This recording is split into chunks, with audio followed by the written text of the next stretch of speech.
नमस्कार दोस्तों, phase India bulletin में स्वागत है।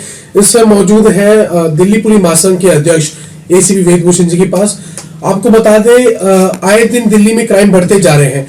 जी हाँ, हम बात कर रहे हैं एएसआई शंभू दयाल जी की, जिनको कुछ असामाजिक तत्वों के द्वारा चाकू से जो है हमला करने के बाद उनकी जो है मृत्यु हो गई है। तो सर, हमारे साथ जो एसीपी साहब मौजूद हैं, उनसे हम जानते हैं कि सर, ये जो दिल्ली में इतना क्राइम बढ़ रहा है और इसके पीछे क्या कारण है? क्योंकि सर, हमारे दिल्ली की पुलिस जो है सर, रात दिन सुबह शाम आम पब्लिक की सेवा में लगी रहती है। तो सर, ऐसा कहाँ कमी है? दिल्ली पुलिस की कमी है या फिर हमारे जो दिल्ली में इतना क्राइम बढ़ रहा है? सर, कुछ इसके बारे में थोड़ा सा प्रकाश डालिए।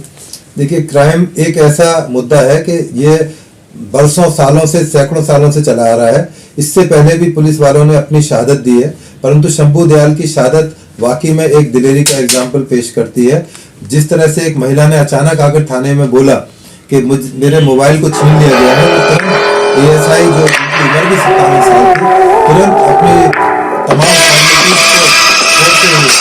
तुरंत आकर वहां पर अपनी कार्रवाई करते हैं और खुद अकेले ही चले जाते हैं। और जब उस लड़के को पकड़ते हैं, अनीश को, तो वहां पर वो जिस तरह से वो स्टैबिंग करता है, परंतु आखिर तक वो लड़ते रहते हैं। उनकी हिम्मत की दाद देनी पड़ेगी कि सरेआम चाकू चला रहे हैं, परंतु फिर भी अपनी ड्यूटी को अंजाम देते हुए उसको छोड़ने को तैयार नहीं है। हालांकि पब्लिक एक तमाशबीन बनी रही, यह भी एक बहुत बड़ा मुद्दा है कि पुलिस की मदद के लिए समाज में कोई आगे नहीं आता।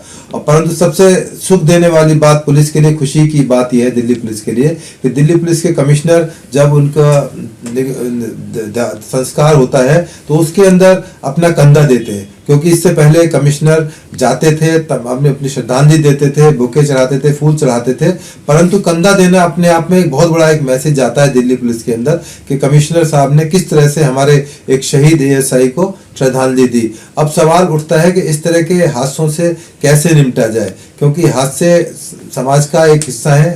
अपराधी जो है इस तरह से अपराधी करते रहेंगे। इसमें कानून में बदलाव की जरूरत है।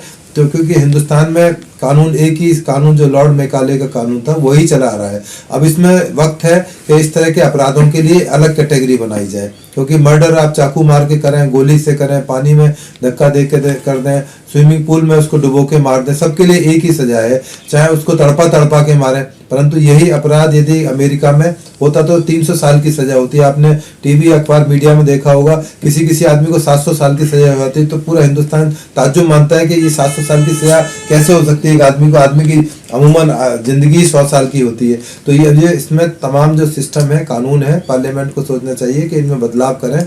वही खाकी का रंग, वही जो अंग्रेज देके गए थे, वही खाकी पहन के आज भी हिंदुस्तानी पुलिस वाले काम कर रहे हैं पूरे हिंदुस्तान के अंदर। तो तमाम चीज़ों पर दोबारा से पार्लियामेंट को, जितने भी हमारे जिम्मेदार लोग हैं, प्रधानमंत्री हैं, राष्ट्रपति हैं, तमाम कैबिनेट है, मिनिस्टर्स हैं, irrespective of any political parties, उनको इन तमाम चीज़ों पर दोबारा सोचना चाहिए कि हम कैसे कानूनों में बदलाव करें, जिससे कि एक खौफ एक पैदा हो क्रिमिनल्स के अंदर कि यदि पकड़े गए तो हो सकता है कि 100, 150, 200 साल की सजा हो, 500 साल की सजा हो, वो जीवन भर जेल के अंदर ही रह जाए।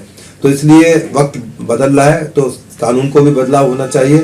और पुलिस में भर्ती एक बहुत बड़ी एक चीज़ है, क्योंकि शॉर्टेज ऑफ फोर्स जो है यहाँ पर बहुत बड़ी तादाद में, यदि आप इंटरनेशनल लेवल पर या नेशनल लेवल पर देखेंगे तो पूरे हिंदुस्तान और दिल्ली के अंदर जो पुलिस का रेशियो है बहुत कम है। इसको भी एड्रेस किए जाने की ज़रूरत है। और जो तमाम तरह के गैजेट्स हैं आजकल, टेक्निकल सर्वेलेंस है और तमाम डिजिटल चीज़ें हैं, उनसे भी पुलिस को इक्विप्ड किया जाए। मैं पिछले दिनों अपने साथियों के साथ दुबई गया था नया साल मनाने के लिए। वहाँ 4 दिन तक कोई पुलिस वाला सड़क पर नहीं दिखाई दिया। इसलिए नहीं दिखाई दिया क्योंकि वो लोग इतने एडवांस हैं, कहीं भी क्राइम होता है तमाम चीज़ें रिकॉर्ड होती हैं और तुरंत एकदम एक्शन करती है। और कानून बड़े सख्त हैं कि वहाँ बेल कराना मुमकिन नहीं, नामुमकिन चीज़ है। इसलिए लोग खौफ खाते हैं अपराध करते हुए। इस तरह की चीज़ें दूसरे कंट्रीज से हमें सीखनी चाहिए, क्योंकि कानून हमारा पुराना दकियानुसी हो चुका है, उसको बदले जाने की ज़रूरत है। तभी एएसआई शंभू दयाल जैसे हमारे जो शहीद हैं उनको बचाया जा सकेगा और दिल्ली में लॉ एंड ऑर्डर की प्रॉब्लम उसको सॉर्ट आउट किया जा सकेगा। सर, जैसा कि आपने कहा कि दूसरी कंट्रियों में जो लॉ है वो बहुत स्ट्रांग है। मतलब कोई चोरी करता है तो उसके हाथ काट दिए जाते हैं, कोई मर्डर करता है तो उसको और दूसरी सजा दी जाती है। तो सर बहुत सालों से देखते चले आ रहे हैं कि सर कोई भी जैसे मर्डर हो जाता है या कोई भी दूसरी वारदात हो जाती है तो सर देखा जाता है कि मतलब कुछ चीज़ें ऐसी होती हैं कि सर जैसे कॉम्प्रोमाइज़ करके मतलब पुलिस वालों के साथ मिलके कुछ ऐसा कुछ करके वो बेल पे आ जाते हैं। तो सर कानून में सर ऐसा कब ये प्रावधान आएगा कि जो आपने सजा करी है उसका आपको भुगतना पड़ेगा? देखिए, जो हाथ पांव काटने वाला ये तो बड़ा वहशी वाला कानून है कि इस तरह की चीज़ें हिंदुस्तान डेमोक्रेटिक कंट्री में नहीं हो सकती। परंतु जैसे अमेरिका में कानून है, यूरोपियन कंट्रीज में कानून है कि एक ही ऑफेंस, चाहे 302 मर्डर है चाहे रेप है, उसकी अलग अलग तरह से डिफाइन किया गया कि किस हालत में क्या सजा होगी। एक आदमी को तड़पा के उसका खून निकाल के धीरे धीरे करके मारा जा रहा है, एक आदमी गोली मारी जा रही है, तो दोनों में डिफ्रेंशिएट किया गया, इसलिए वहाँ पर सैकड़ों साल की सजा हो जाती है। इसलिए जो चीज़ें हैं वो दूसरे कंट्रीज से हमें सीखनी चाहिए। परंतु वो जो वैशीपन वाली सजा है कि हाथ के काटने के बदले में आप हाथ काट दो, गर्दन के बदले गर्दन मांगो, वो जो अफ्रीकन कंट्रीज हैं या सऊदी के जो कंट्रीज हैं उनमें इस तरह का संभव है। हमारे देश के लिए ना ये उचित है, ना ऐसा होना चाहिए। परंतु हाँ, कानून इतना सख्त जरूर होना चाहिए कि यदि गलती से कोई ऑफेंस करे, चाहे सड़क पर रेड लाइट जंप करे, उसको इतने पेनल्टी हो कि दोबारा पूरी जिंदगी में वो रेड लाइट जंप ही ना कर पाए। तो इस तरह के कानूनों की जरूरत है और आने वाले टाइम में ये चीजें लानी पड़ेंगी सरकारों के पास। हमारे आपके पास में कोई ऑप्शन नहीं है, ये कानून आके ही रहेंगे। सर जैसा कि बीते कुछ दिनों पहले एक मामला सामने आया था श्रद्धा का, तो उसके 35 टुकड़े कर दिए गए थे सर। तो सर उसको सजा भी हो रही है और वो जेल में बंद भी है लड़का। लेकिन सर क्या ये मामले जो है महिलाओं के ऊपर, लड़कियों के ऊपर ऐसे अत्याचार कब तक चलते रहेंगे? और सर दूसरा सवाल ये कि अभी रिसेंटली सर अंजलि का जो मामला सामने आया है वो इतना मतलब संगीन मामला है कि आज तक मतलब लाइफ में देखा नहीं कि सर ऐसा मामला भी हमने देखा हुआ। तो सर उसमें अभी तक क्या कार्रवाई चल रही है? और सर दिल्ली पुलिस महासंघ के आप अध्यक्ष हैं, तो सर आपका उसके बारे में क्या विचार है? देखिए, श्रद्धा केस और जो अभी कंझावला केस हुआ है, ये बहुत ही बीभत्स तरह के क्राइम है। इनमें रेयरेस्ट ऑफ रेयर केस माने जाते हैं। इस तरह के मामलों में फांसी की सजा का प्रोविजन हिंदुस्तान की अदालतों में कानून के अंदर रखा हुआ है।